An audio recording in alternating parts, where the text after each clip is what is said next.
Pop quiz.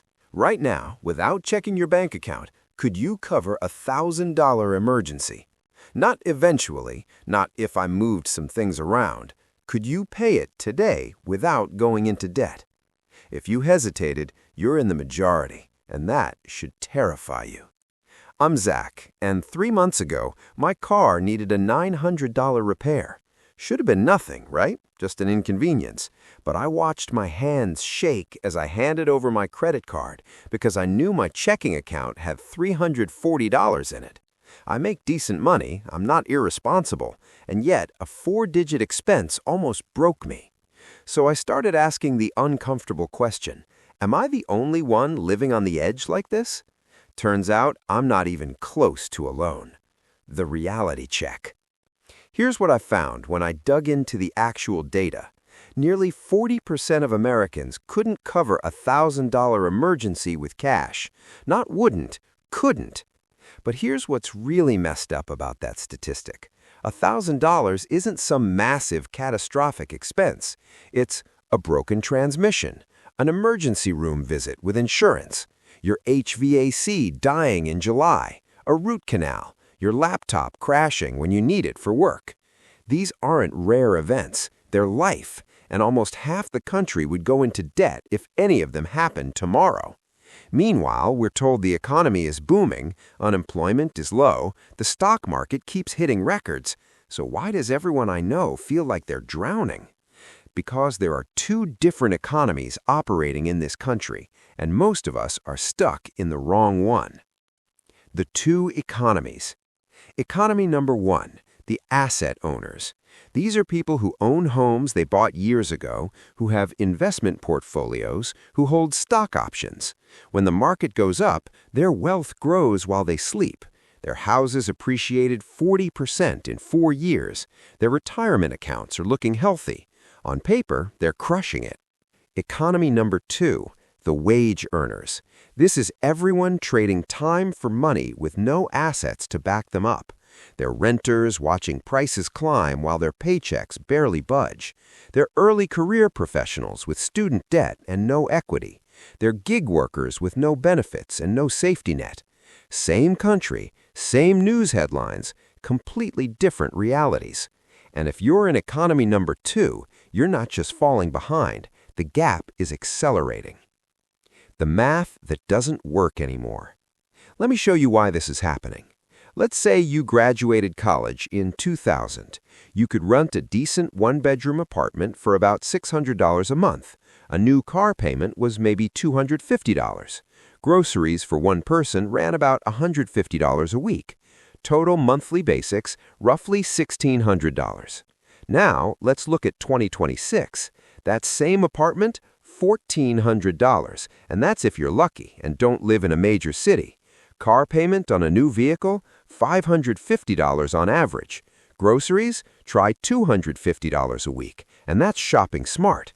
Monthly basics, over $3,200. Your costs literally doubled. Did your salary? The median household income in 2000 was about $42,000. Today, it's around $75,000. Sounds like a win, right? That's a 79% increase. But wait, when you adjust for inflation, that $42,000 in 2000 is worth about $75,000 today. You're making the exact same amount of real purchasing power as someone in 2000, but everything that actually matters got way more expensive. Housing, healthcare, education, childcare, those big unavoidable costs outpaced inflation by enormous margins. You're not bad with money. The math just doesn't work anymore.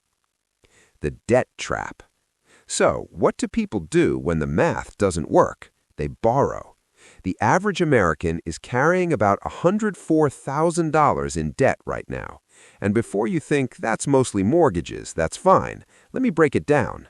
About $38,000 is mortgage debt, sure, but there's also $23,000 in auto loans, another $20,000 in student loans, and nearly $6,000 in credit card debt.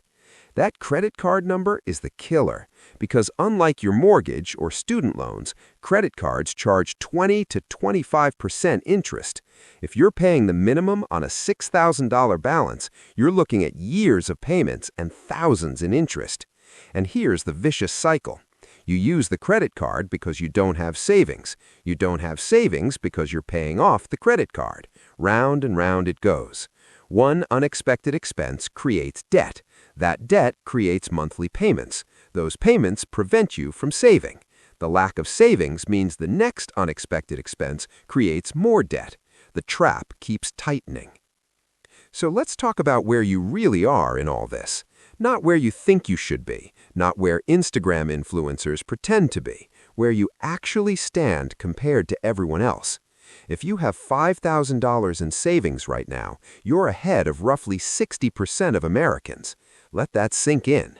$5,000 puts you in the top half of the country for emergency savings. If you have anything saved for retirement before age 35, you're already doing better than most. The typical American under 35 has less than $10,000 put away for their future.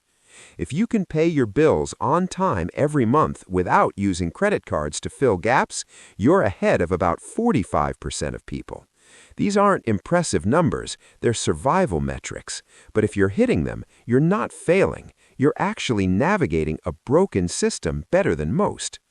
The comparison trap. Here's what makes this harder. Social media has convinced us that everyone else is winning while we're struggling.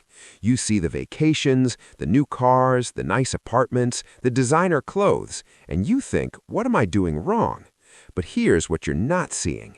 The credit card debt funding that vacation, the 7-year car loan at 9% interest, the apartment they can barely afford that's eating 45% of their paycheck, the designer bag they'll be paying off for 6 months. According to recent surveys, nearly 30% of millennials have gone into debt to keep up appearances on social media. Actual debt for likes. You're not competing with real success. You're competing with curated illusions funded by borrowing. What you can actually control. Look, I can't fix the economy for you. I can't make housing affordable or erase your student loans or raise your salary. But here's what you can control. First, stop measuring yourself against broken benchmarks. Those retirement savings targets were created in a different economic reality.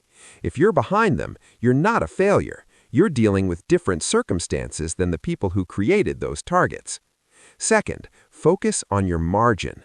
That's the gap between what you earn and what you spend.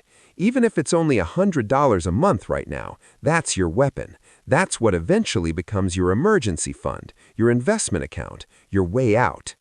Third, prioritize the emergency fund above everything else. Not retirement, not investing, not paying extra on low-interest debt. Get $1,000 in savings first, then $2,000, then 3 months of expenses. This is your shield against the debt trap. Fourth, automate everything you can. You can't spend money you never see.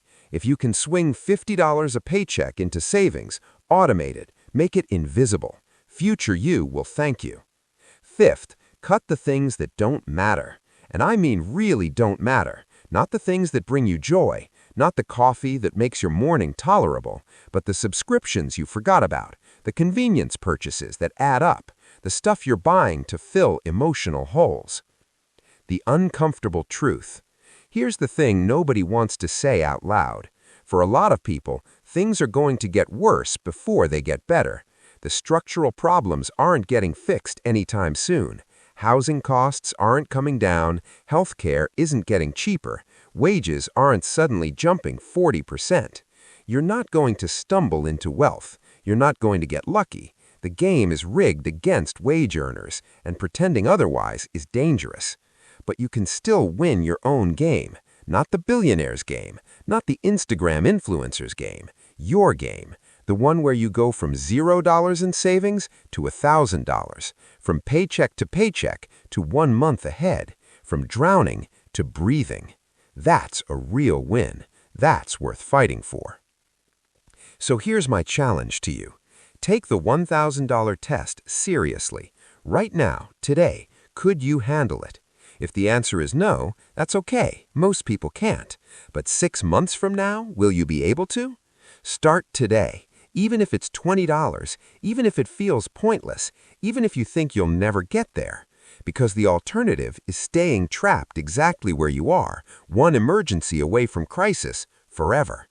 The economy might be broken, but you're not. You're not lazy. You're not irresponsible. You're not bad with money. You're navigating a system that's actively working against you, and that takes strength. Now, let's turn that strength into something that actually protects you. If this resonated with you, hit that subscribe button. I'm going to keep making videos about real financial strategies for people living in the real economy, not the fantasy one. And drop a comment telling me, what's your biggest financial stress right now? Let's figure this out together.